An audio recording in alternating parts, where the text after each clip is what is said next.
नमस्कार विद्यार्थी मित्र मैत्रिणींनो, इयत्ता 5वी परिसर अभ्यास भाग 1 चा 24वा धडा पदार्थ वस्तू आणि ऊर्जा याचा स्वाध्याय आपण आता इथे सोडवतोय. करावे बरे. पण तुम्ही नवीन असाल चॅनलला तर चॅनलला सबस्क्राईब करा, बेल आयकॉन दाबा. माझं नाव आहे सपना टीचर. प्रश्न आहे पाहुण्यांसाठी पटकन सरबत करायचंय. घरात केवळ खडीसाखर आहे. उत्तर: सरबत बनवताना खडीसाखर लवकर विरघळणार नाही, म्हणून खडीसाखर कुठली असता तिची पूड होईल, म्हणजेच बारीक कण होतील आणि हे कण पाण्यात लगेच विरघळतील व पाहुण्यांसाठी पटकन सरबत करता येईल. प्रश्न: मक्याच्या कणसावर लावायला मीठ हवे आहे, पण फक्त खडे मीठ उपलब्ध आहे. उत्तर: उपलब्ध असलेल्या खडे मिठाला कुटल्यावर त्याचे पुडीमध्ये रूपांतर होईल आणि त्याचे बारीक बारीक कण होतील. हे खडे मिठाची पावडर मक्याच्या कणसावर लावता येईल. प्रश्न 2. जरा डोके चालवा.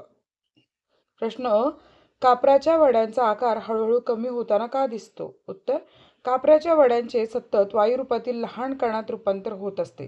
त्यांचे हे लहान लहान कण हवेत मिसळल्याने ज्या ठिकाणी कापराच्या वड्या ठेवलेल्या आहेत त्या भागात कापराचा वास येतो, म्हणून कापराच्या वड्यांचा आकार हळूहळू कमी होताना दिसतो. प्रश्न: सार्वजनिक वाहनांचा उपयोग केल्याने इंधनाची बचत कशी होते? उत्तर: मोटार गाडीत पेट्रोल किंवा डिझेलच्या ज्वलनातून कार्य करण्याची क्षमता म्हणजेच वाहन चालवण्यासाठी ऊर्जा निर्माण होते. प्रत्येक मोटार गाडी चालवण्यासाठी इंधनाची गरज असते. जर एकाच वेळी प्रत्येकाने जर वेगवेगळ्या मोटार गाड्या वापरल्या तर तितक्या जास्त प्रमाणात इंधन संपते. जर सर्व प्रवास करणाऱ्या लोकांनी जर एका सार्वजनिक वाहनाचा वापर केला तर त्या एकाच वाहनासाठी इंधन संपेल. इतर मोटार गाड्यांचे खर्च होणारे इंधन बचत होईल. प्रश्न 3. खालील प्रश्नांची उत्तरे लिहा. डांबर गोळा ठेवलेल्या कपड्याला डांबर गोळ्यांचा वास कशामुळे येतो? उत्तर: डांबर गोळीचे सतत वायुरूपातील लहान लहान कणात रूपांतर होत असते. कपड्यांमध्ये ठेवलेल्या गोळ्यांचे लहान कण कपड्यांवर बसल्यामुळे त्यांना डांबर गोळीचा वास येतो. प्रश्न: निसर्गात पाणी कोणकोणत्या अवस्थांमध्ये आढळते? उत्तर: निसर्गामध्ये पाणी हे स्थायू, द्रव आणि वायू अशा 3 अवस्थांमध्ये आढळते.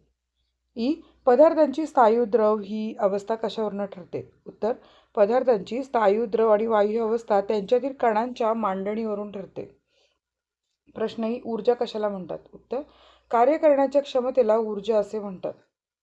आता उपक्रम दिलाय.